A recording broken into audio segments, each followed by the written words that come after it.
Hello everyone! The White Mage has grown quite a bit through the lifespan of Final Fantasy XIV, with spells going from nature-based to brilliant light, getting plenty of insta-cast healing spells, and the ability to blind all your allies by spamming Holy. In this video, we will explore the story of the White Mage in A Realm Reborn, which is the leveling range from 30 to 50. This is the original White Mage story introducing us to the class and plenty of the lore around Gridania. If you like Final Fantasy XIV lore guides and news, make sure to subscribe. And if you want to be absolutely amazing, interact with the video by liking it, commenting, or even sharing it. It tells my algorithmic overlords that this is something worth watching.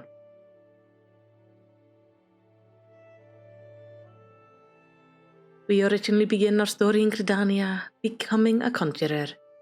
The city-state is built around the idea of living in peace with the elementals of the forest. And the conjurers are responsible for performing a variety of rituals to protect the forest and appease the elementals. Some of them even become what is known as hearers, giving them the ability to even hear the elementals, though we do not possess that power. Through our training, we met Guildmaster Sumiyan. He surprised us quite a bit at first, as he looks like a hired child with horn. But he is no child at all. He's in fact a Padjal, and the oldest one in the area. The Padjals date their history back to the 6th Umbral era. At the time, white magic was forbidden within the forest, for his role in the War of Magi and the 6th Umbral Calamity. And the people of Twelvewood were unwelcome in the forest, living instead underground in the city-state of Gilmora. At the time, the conjurer Arun managed to commune with the elementals of the forest. He reached peace with them. The elementals permitted the people to move back within the forest, leading to the founding of the city-state of Gridania. Arun and his spouse gave birth to the first Padjal.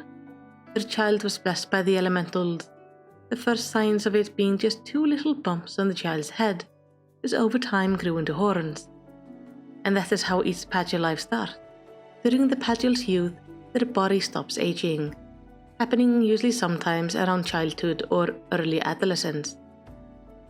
They remain eternally youthful and can have a lifespan up to 200 years before passing from old age, still looking just as childlike as they have for the last century.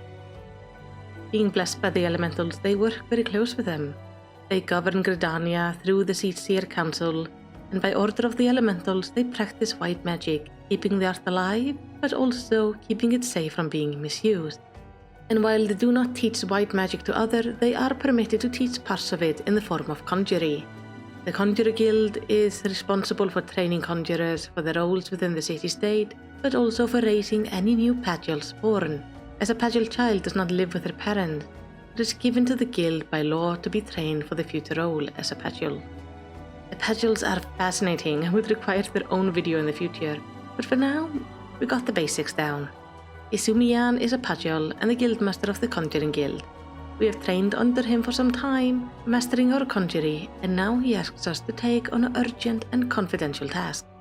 The 2 younger siblings of Kanisena, the eldest seer of Gridania, are now heading to the Evershade to perform a vital ritual. Of all the elementals, there is one that is more powerful, and is referred to as the Great One, and he dwells within the Guardian Tree. But the careless wars and the ill treatment of the trees and of the forest have now angered the elemental. The 2 Padjal must go to the Guardian Tree to perform a ritual known as the Quieting, which will soothe the elemental. This is a very vital task and must be done, but Sumiyan is worried because the 2 headed to the Evershade without an escort, so he wants us to go after them just to make sure everything is okay. He knows the 2 younger seers are extremely powerful, but with an angry elemental, especially one of this power, there can be a lot of dangers about. Understanding the importance of our mission, we hurry to find the siblings. This gives us a chance to work with the 2 members of the Seer Council. It is an honor, which we are actually quite excited for. Heading to the Evershade, we quickly find the siblings bickering. It seems even Padjals can't escape that part of siblinghood. They are discussing the dangers around the tree and if they should fetch a wood dweller or not. Rayo wants to fetch them while Arun believes they can sort it out on their own. Realizing we are there, Rayo is pleased. We can protect them while they commune with the tree. Arun, on the other hand, isn't pleased, but as time is short, he goes along with his sister. we fight our way to the tree where the two start the ritual. But there we are met with a blinding light as a soul crystal floats to us. Rayo is the one who recognizes it. This is the soul crystal of a Tawakam, long past Padjal of note. He was the last Padjal to perform the quieting, in fact. But we should not be getting this crystal, as the white magic is forbidden to those who are not Padjal. And yet, here we are, inheriting the arcane knowledge, as it's apparently traditional for the quieting to be performed by 3 Padjals, or in our case, at least 3 white mages, at least if we assist them. Now, I do find this a little bit odd because Rayo and Arun are not the only Padjal in the forest. Other Padjal include Esumian, the leader of the Conjuring Guild, the Elder Seer. There is also Una Kotor and Oapipesi, which we meet later on in our main journey and side content. So why is there nobody with them? Why are they here to perform a ritual which requires 3 Padjals, but it's just the 2 of them? This feels kind of confusing to me because it feels like they went out here to do something that was just bound to fail. And if it fails, we are all in a lot of trouble. Rayo will thankfully explain their thought process a little bit later. But now let's ignore these oddities and focus on the story. We are here and we just have to become a proper white mage to take part in the ritual. Now Arun isn't happy with this. After all, white magic is to be protected by the Padjals. And the 2 bicker before he runs away frustrated with what is happening. And honestly, I don't blame him. Rayo asks us to come to Camp Tranquil, as he will start teaching us the art of white magic. And we agree and begin heading over there. After all, we must become a white mage, or the ritual might fail, and with that, Gridania might fall. We meet up with Rayo for our first training. She introduces herself, her currently absent brother, and tells us they are the younger siblings of the Elder Seer. She explains the trouble we are facing. You see, the elementals are gentle guardians when they're happy, but can become quite destructive when angered. Their anger riles up the beasts of the forest, and the ones we fought earlier near the tree were without a doubt aroused by the Great One's anger. The quieting ritual helps calm the elemental. And now she finally tells us why it's just the 2 of them. Their older sister is so busy these days that they decided to try the ritual on their own. Arun was very confident about it working, though Rayo was a bit more unsure. And at this moment, I am reminded they are still quite young. Rayo believes that with us arriving at the chosen time, we were destined to become a white mage, as we were gifted with the crystal, and this is a sign we're the one to fill the team of 3, and while her brother is stubborn, he will see reason eventually. In fact, it is fitting we get a Tawakant soulstone.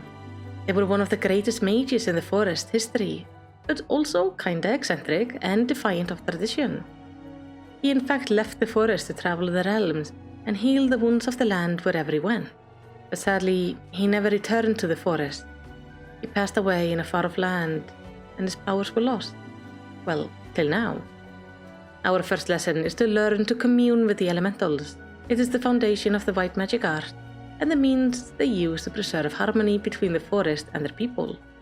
We are to head to a tree near Sorrel Haven, which has also been consumed by anger and fear. We must placate the tree with a ritual where one attunes oneself with the tree till ours and his feelings are in absolute harmony. But elementals also tend to be stubborn, so the tree will most likely have some creatures attack us. If that happens, we must remain perfectly calm, just dispatch the creatures and then start over. Till eventually our voice will reach the elemental and we can finish the ritual. We head over and find the tree, starting the difficult task of communing. It is imperfect at first, as we are quickly attacked, but we remain calm and focused, reaching out to the tree till we sense them at last, the elementals. Their anger swirls within our mind as our emotions mix, and then we calm them down. When we return back to ourselves, the tree is calm and at peace, and our soul feels lighter as well. Pleased with our progress and a job well done, we return to Rayo, who is just standing there watching a thunderstorm roll in. I guess she is counting on those 2 moguls to act as lightning rods for her. She starts by apologizing to us. She has tried to convince her brother to accept us, but so far he has failed. The more she pushes, the more stubborn he becomes. In fact, he got so stubborn, he has now dashed off into the forest on a 1 Padjal mission of placating every last elemental and saving the forest all by himself. So she asks us to go after him. She doesn't want him to be harmed. Also, while she could go after him, perhaps we are the ones to save him. It might help change his mind. We agree, finding this a rather sound plan. We head over to the bramble patch where Arun went to start his journey of single-handed forest saving. We find Arun on the ground in front of the anger tree. He claims he's just resting, and even if he was injured, how would we, a run-of-the-mill adventurer, be able to do what he failed to do? So we step forward and quiet the tree, feeling the air clear around us as we do so. Arun claims this is just beginner's luck, that this doesn't mean we are worthy of the soulstone, but Rayo has also arrived, calling out that he doesn't even believe that himself. He's no fool, he saw our power, and he knows we are what is needed to help finish the ritual of quieting. Arun admits he does. Poor lad limps away to brood, and we head back to Camp Tranquil. With both siblings on our side, Rayo finds it vital for us to understand why white magic became forbidden art. She tells us how the overuse and abuse of magic dried the flow of ether, threatening to bring blight to the land.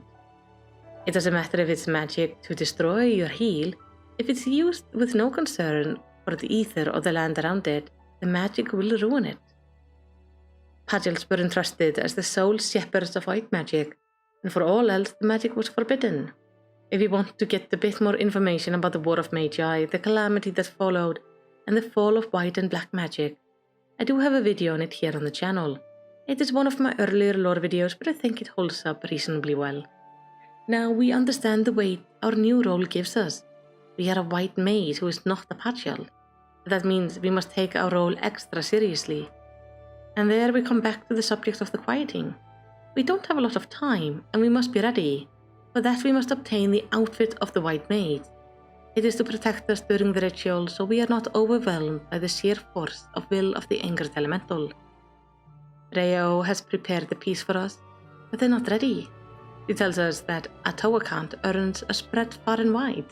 His ashes were divided as a tribute to his wanderlust, and to imbue the clothing with Atawakant's divine power, we must go on a pilgrimage to see these urns and pray at them to receive the blessing. A task I understand is very important, but we also have limited time, so I wish we could have found something a bit less time-consuming to do this. But with the little time, we of course rush off heading to each urn and praying. They were once in safe places, but time has changed the land, leading us to crawl into a variety of dangerous situations to pray. Each time we feel the power grow within the garb and hurry back for the second stage of the pilgrimage. For our second part, Rayo wants us to know the end of Master Atawa's tale.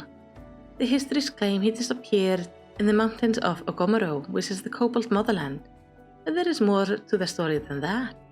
When Atawa vanished, one of his most devoted students headed out to search for him, and eventually found his remains. They were brought back to the forest and burned so his ashes could be spread out to all the lands he loved.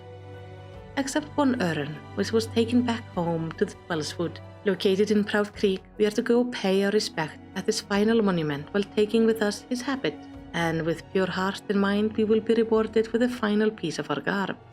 We go over there but find a problem. The urn is missing. Someone has taken it. We rush back to Rayo to tell her the terrible news, and she is of course furious but tells us she will handle this. But now we must finish the pilgrimage. We must go to Ogomoro, to where Master Atawa died. There his student built a monument to his fallen master, and there we must pay our final respect.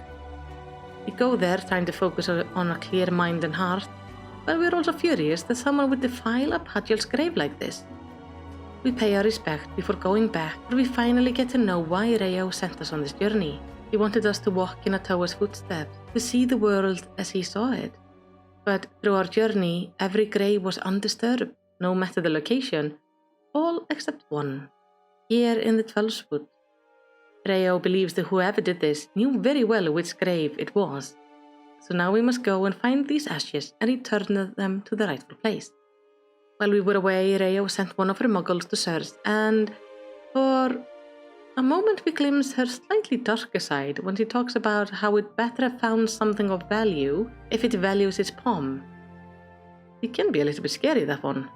Kupsia Kupa is the one who got the job and isn't quite thrilled about how his mistress speaks. but claims he's still young and temperamental, and then implies this is why she is not yet married. Yes, I do not want to get involved in whatever issues these two are having. I'm just gonna back away very quickly. Kupska tells us the thief was seen by another muggle named Puknopoki. He saw the thieves heading towards the Red Belly Hive with a variety of stolen goods, including a rather conspicuously elaborate urn.